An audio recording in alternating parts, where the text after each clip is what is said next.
বাড়িতে বাচ্চা থাকলে হাতে একটু ফাঁকা সময় পাওয়া তো একদমই সম্ভব নয়। আর তার সাথে যদি আবার সকালে কোনো দিন একটু লেটে ওঠা হয়ে যায় বা কোনো কাজ একটু গোছাতে দেরি হয়ে যায়, তাহলে তো সব কিছু যেন একেবারে গন্ডগোল হয়ে যায়। তাই আমি না খুব একটা বেশি সকালটাতে ভরসা করতে পারি না। তাই আগের দিনই সব কিছু বাগিয়ে গুছিয়ে রাখি, যাতে সকালটাতে আমায় তাড়াহুড়োয় পড়তে না হয়।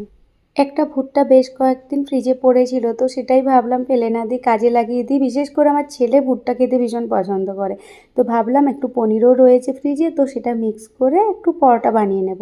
আর এখানে আটাটা নিয়ে নিলাম, আটার মধ্যে একটু লবণ আর একটু দই মিক্স করেছি। একটু দই দিলে আটার যে পরোটা বা রুটিগুলো বেশ নরম হয়, গুড্ডুকে স্কুলের টিফিনে দিলে সেটা বেশ ভালো থাকে, সেই কারণেই বিশেষ করে দই অ্যাড করলাম।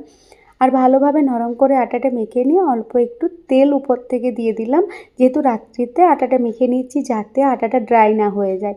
এরপর ভালোভাবে একটা এয়ারটাইট গ্লাস কন্টেনারে ভরে সেটা ফ্রিজে রেখে দিলাম। এদিকে লবণ জলে আমি 5-7 মিনিটের জন্য ভুট্টাটা ফুটিয়ে নিয়েছিলাম। তারপর জল ঝরিয়ে ঠান্ডা করে ওটা মিক্সার জারে পেস্ট বানিয়ে নিলাম। এর সাথে সাথে রাত্রিতে একটা মিল্কশেকের প্রিপারেশন করে রাখবো। গুড্ডুকে স্কুল যাওয়ার আগে আমি সব দিনই কোনো না কোনো মিল্কশেক বা স্মুদি খাইয়ে পাঠাই। কারণ গুড্ডুকে আমি ছোটোবেলা থেকে আজ অবধি কখনো বাজারের কেনা কোনো হেলথ ড্রিঙ্কস খাওয়াইনি, কারণ ওগুলো আমার ঠিক স্যুট করে না। আমি ওগুলোর মধ্যে প্রচুর দেখেছি যে সুগার ফ্রি কিছু পাওয়াই যায় না।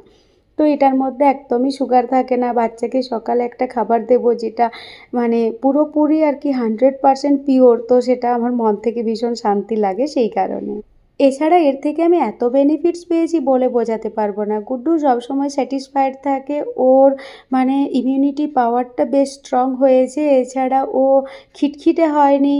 ওর ব্রেন ডেভেলপমেন্ট আমি যথেষ্ট নর্মাল ওয়েতে দেখেছি হতে, তো সেই আর কি।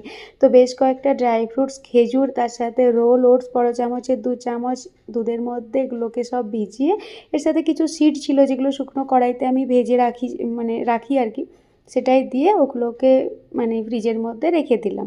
আর এদিকে আখরোট আর বাদাম আমি কখনোই ওই দুধের মধ্যে দিই না, কারণ এগুলো না ভিজিয়ে রাখার পর কালো পড়ে যায়, জলটা কালো হয়ে যায় আর ওটা খাওয়া ভালো নয়। তাই আলাদা করে ভিজিয়ে কাল সকালে ওটা খোসা ছাড়িয়ে ওটা দেবো আর কি। আর এই যে সকাল সকাল সবাই উঠে পড়েছি, গুড্ডুও উঠে পড়েছে। আর এখানে গুড্ডু সকাল সকাল এটা কি খাচ্ছে জানেন? আসলে গুড্ডুর না বেশ কয়েকদিন ঠান্ডা লেগে গিয়েছে, তো গুড্ডু গরম জলের মধ্যে আদা, তুলসী পাতা, লেমন গ্রাস ফুটিয়ে তারপর সেটা হালকা গরম অবস্থায় ছোটো চামচের 1 চামচ মধু মিক্স করে ওকে দিই। তো এরকমই আমি হোম রেমেডি গুড্ডুকে ছোটোবেলা থেকে অনেক করেছি, ঠান্ডা লাগা বলুন বা যে কোনো জিনিসে, কারণ গুড্ডুকে খুব একটা আমি ওষুধে অভ্যস্ত করাতে কখনোই চাইনি আর কখনো করাইও নি আর কি। তো এগুলো খুব কাজে লাগে ওর জন্য। তো এখানে সকাল সকাল ওর ওঠার কারণ হচ্ছে আজকে ও কালকে রাত্রিতে হোমওয়ার্ক করেনি স্কুলের, তো সকালে স্কুল যাওয়ার আগে করতে হবে, তার ওটা নিজেরই রয়েছে। তো সেই সকাল সকাল উঠে নিজেই হোমওয়ার্ক করতে বসে পড়েছে। দুটো রুম মোটামুটি এখন একটু বাগানো গোছানো হলো। গত সপ্তাহে এমন ঝামেলায় পড়েছিলাম, পুরো ঘর এত নোংরা হয়ে গিয়েছিল। কিছুদিন আমার শরীরটা বেশ খারাপ ছিল, তো কিছু করতে পারতাম না। আর এখানে একটা নতুন বেড নেওয়া হলো, তাহলে ভাবলাম বেডটা যখন নতুন নেওয়াই হচ্ছে তো আগে রুমটা পুরো পরিষ্কার করে নিই, তারপর নতুন বেডটা ঢোকাবো। তো সেই জন্য পুরো রুম পরিষ্কার করা হয়েছে আগের সপ্তাহে, ওই জন্য এত তাড়াহুড়োর মধ্যে গিয়েছে। আর এই ধুলো ঘেঁটে ঠান্ডাও লেগে গিয়েছে। সকাল সকাল ওয়াশিং মেশিনটা অন করে নিয়েছি, আর এখানে সব যেগুলো ওই ওপরে ছিল সব নামানো হয়েছে, তো চাদরটা মোটামুটি এখন অগোছালোই রয়েছে। এগুলো গোছাতে আরও বেশ কয়েকটা দিন সময়ও লাগবে। ওরা দুজনে স্কুল আর অফিস বেরিয়ে যাওয়ার পর কিছুটা ভাবছি গোছাবো। আর এখানে সেই যে মিল্কশেক কালকে রাত্রে ভিজিয়ে রেখেছিলাম, তার মধ্যে ওই বাদাম আর আখরোট ভেজানো যেটা ছিল সেটা অ্যাড করে নিলাম খোসা ছাড়িয়ে, আর ওর সাথে 2টো পাকা কলা মিক্স করে নিচ্ছি। একটু বেশি করেই বানাচ্ছি, কারণ আমিও একটু খাবো আর আমার হাজব্যান্ডও একটু খাবে, এটা 3 জনের জন্যই বানানো হচ্ছে আর কি। তো এই যে 1 গ্লাসে মোটামুটি 3 জনের হয়ে যায় অল্প অল্প করে। আর এটা বেশি খাওয়াও যায় না, সকালটাতে খালি পেটে এটা খেলে ভালো আর কি, তো সেই কারণে তো গুড্ডুকে এখানে দিয়ে দিলাম। এরপর এটা আমরাও একটু খেয়ে নেব, তারপর ব্রেকফাস্টটা বানিয়ে নেব।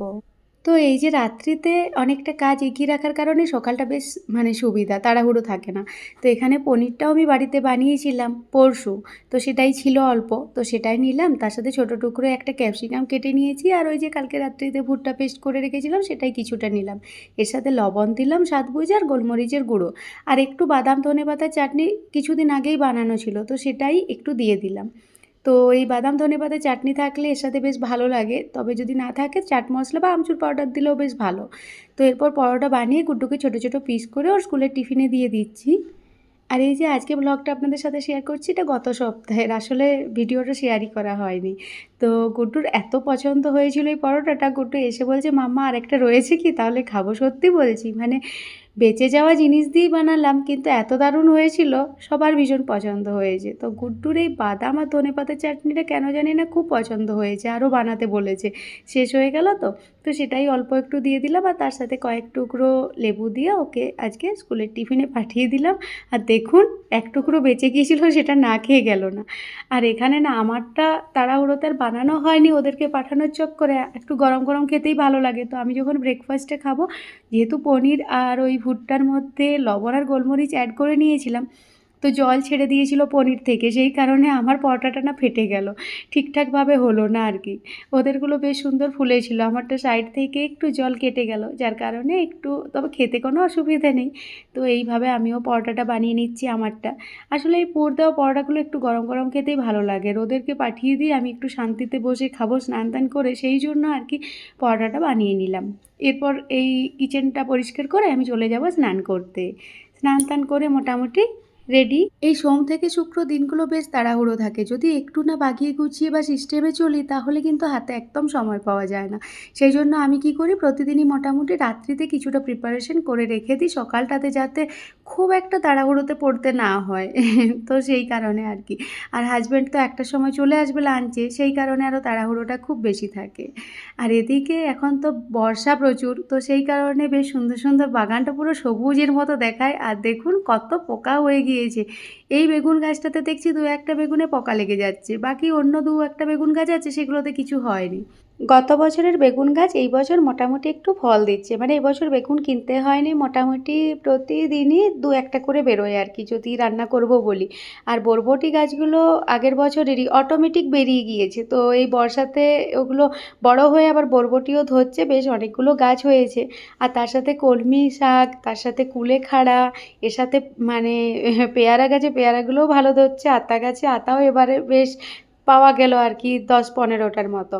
আর তার সাথে সাথে পেঁপে গাছটাতে মানে অনেকগুলো পেঁপে গাছ লাগানো হয়েছিল, তো এখন ওই 3টে পেঁপে গাছে ভালোই পেঁপে ধরছে, মানে কাঁচা পেঁপেটা আমাদের ভীষণ পছন্দ, তো মানে পাওয়া যাচ্ছে। আর এই পেয়ারা গাছটাতে যে দেশি পেয়ারা, এগুলো বেশ সুন্দর খেতে লাগে, আর বেশ অনেকগুলো পেকেছে ওপর দিকে, তো ওগুলো একদিন সময় করে পাড়তে হবে। আর এদিকে একজনকে বলা হয়েছিল এই আমাদের ডাইনিং স্পেসটাতে না মানে বেসিন ছিল না, তো এমন সময় আসলো যে আমি রান্না আর করতে পারলাম না, ওই জায়গাতেই সব কিছু করলো। তো সেই জন্য তাড়াহুড়োর মধ্যে কি করলাম, খিচুড়ি বসিয়ে দিলাম, আর তার সাথে ডিম ভেজেছি, আর ফ্রিজে দই ছিল, আর তার সাথে শশা কেটে নিয়েছি। তো গুড্ডুকে দিতে গুড্ডু বললো, না আমার একটু চাই, পাঁপড় ভাজা। তো এয়ার ফ্রায়ারটা বেশ কয়েকদিন হয়েছে, তো ওটা এক্সপেরিমেন্ট চলে এখন ভালোই আমার, তো সেখানেই আমি একটু এয়ার ফ্রায়ারে পাঁপড় ভাজছি। ওই 160-এ দিয়েছিলাম প্রায় 5-7 মিনিটের জন্য, পাঁপড়গুলো বেশ সুন্দর ফ্রাই হয়ে গিয়েছিল। তো মানে এক ফোঁটা তেলও আমি দিইনি।